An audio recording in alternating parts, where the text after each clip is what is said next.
Dunia cacing. Kali ini, Qin Yichen tidak muncul atau tersentak, dan berjalan di antara para kaisar, yang cukup mencolok. Cahaya dan bayangan besar melintasi gerbang bintang, mengeluarkan pelangi ilahi dan cahaya ajaib. Meskipun puluhan ribu orang kuat dibandingkan dengan pengasingan yang luas dan tandus ini, mereka terbang ke dalamnya seperti belalang debu. Tetapi Qin Yichen tahu betul bahwa jika kekuatan dari puluhan ribu kekuatan ini datang untuk ditaklukkan, saya khawatir tidak ada seorang pun dari Xiongguan Kaisar yang dapat melawan.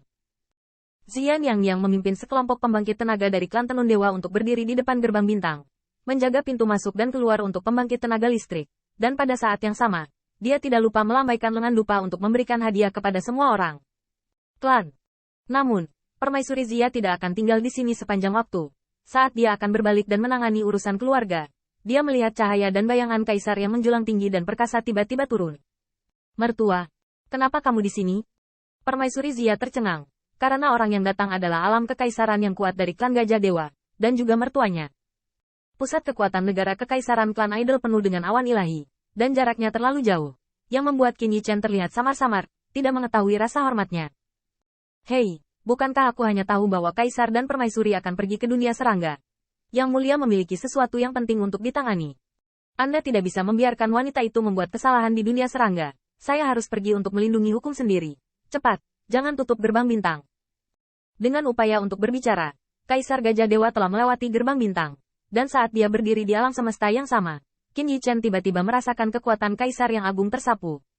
Sang Dewa Gajah, tanda seru. Apakah orang ini di sini untuk melindungi permaisuri bodoh? Melihat tubuh Kaisar-Kaisar Sensiang yang menjulang tinggi, dan kemudian pada permaisuri yang sudah mencibir, Qin Yichen tidak bisa bereaksi. Ini jelas sekali adalah penolong yang kuat yang dipanggil oleh permaisuri. Apakah ini untuk memastikan bahwa kita telah masuk? Kaisar Dewa Gajah adalah yang terakhir menghalangi jalan? Tanda seru. Meskipun Sensiang terlihat seperti sedang terburu-buru dan baru mengetahui berita, dapatkah hal semacam ini dijelaskan dengan kemampuan akting? Apakah itu akting atau tidak? Setidaknya Qin Yichen tidak mempercayainya. Dan ini juga berarti bahwa di samping permaisuri, ada pembangkit tenaga listrik kaisar ekstra untuk membantu. Dua alam kekaisaran yang kuat. Pada saat itu, wajah Qin Yichen sedikit berubah. Dan dia menoleh untuk melihat dunia. Ini adalah dunia serangga yang dianggap sebagai tempat pengasingan. Dan alam semesta tempat alam serangga berada tampaknya tidak berbeda dengan alam semesta.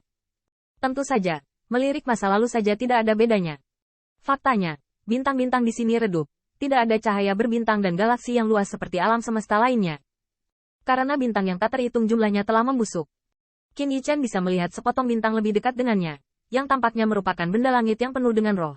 Tetapi sekarang, itu tampak seperti apel busuk yang telah digerogoti menjadi dua. Analogi ini sangat tepat. Bintang itu aslinya bulat, seperti apel. Tetapi saat ini, bintang itu hanya memiliki cangkang kosong, membusuk dan rapuh. Aliran gas di dunia dapat menyebabkan cangkang bintang robek dan meluncurkan serangkaian meteorit. Dan meteorit ini juga tidak bercampur dengan kekuatan, tidak akan membentuk kekuatan sama sekali di dunia, dan tampaknya tidak dapat menahan lintasan bintang, dan tersebar di dunia yang luas. Seolah-olah ini adalah tulisan tangan Zerg. Qin Yichen diam-diam ketakutan. Dia juga pernah melihat wabah belalang ketika dia masih kecil.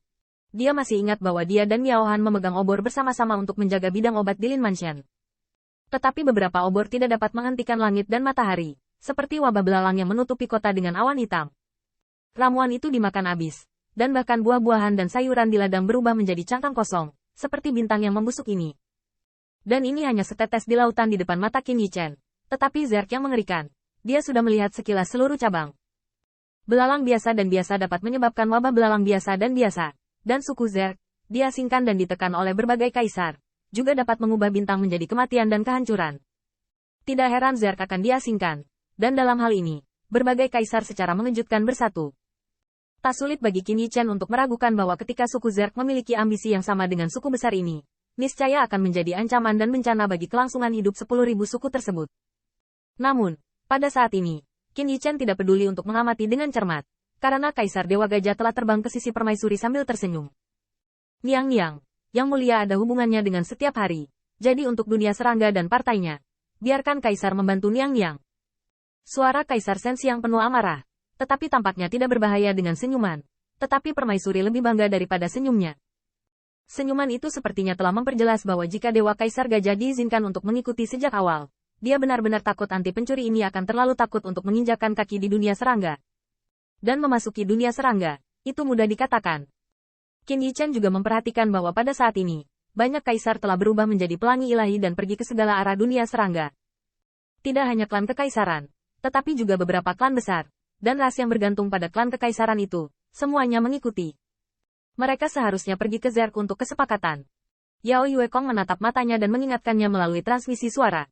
Namun, dapat dilihat bahwa meskipun kaisar ini tidak berniat untuk berburu ras Zerg, mereka menukar barang, tetapi yang kuat berkumpul dan menunggu mereka. Lagi pula, selain barter, mereka dan Zerg lebih tahu apa arti dari 3 kata, hitam makan hitam. Ngomong-ngomong, barter dengan Zerg memang cara yang bagus. Lagi pula setelah Zerg diasingkan, segala macam resource dan harta yang tidak langka di luar bisa dijual di sini dengan harga tinggi. Tapi sayang kalau Yao Yuekong miskin dan berkulit putih. Sejujurnya dia tidak miskin, tapi tidak ada harta yang bisa dia tangani sama sekali. Terlebih lagi, pada saat ini, Qin Yichen dan yang lainnya tidak peduli dengan pergerakan kaisar lain. Karena Dewa Gajah dan Permaisuri telah mengarahkan pandangan mereka pada mereka saat mereka berbicara dan tertawa. Permaisuri tertawa, dan Dewa Kaisar Gajah juga tertawa. Hal ini membuat kerumunan Ke Tiangxuan tidak bisa tertawa. Atau, ayo, lupakan kali ini. Ini adalah Dewa Kaisar Gajah. Pembangkit tenaga listrik kerajaan yang jujur. Meskipun mereka semua tahu bahwa kekuatan Kaisar Sensiang tidak sebaik Kaisar Yuantian. Namun, Sensiang tidak ditekan oleh Permaisuri Huaxu untuk menandatangani kontrak surgawi. Meskipun tidak mungkin Kaisar Sensiang memiliki sarana untuk memanggil Raja Dewa Yueyin, itu juga memungkinkan Kaisar Sensiang untuk mengambil tindakan tanpa ragu-ragu. Dengan perhitungan ini, mereka sekalian saja menghadapi Yuan Tiandi. Bahkan menghadapi senyuman Permaisuri dan Kaisar Sensiang, Putri Wenxing hanya merasa ketakutan. Kali ini Permaisuri berkata bahwa mereka akan dihancurkan sampai mati, tidak hanya berbicara. Tepatnya, niat membunuh Permaisuri benar setiap saat, tetapi kali ini dia bergandengan tangan dengannya. Tetapi seorang Kaisar Gajah yang tidak terikat oleh kontrak surgawi. Kaisar Changmang hanya bisa mencibir, seperti sesama Taois. Hehe, haruskah kita bertemu secepat ini? Shen Xiangdi juga memiliki senyum yang manis di wajahnya. Jika dia tidak mengetahui posisinya, dia benar-benar tidak dapat merasakan bahwa dia dapat melakukannya setiap saat.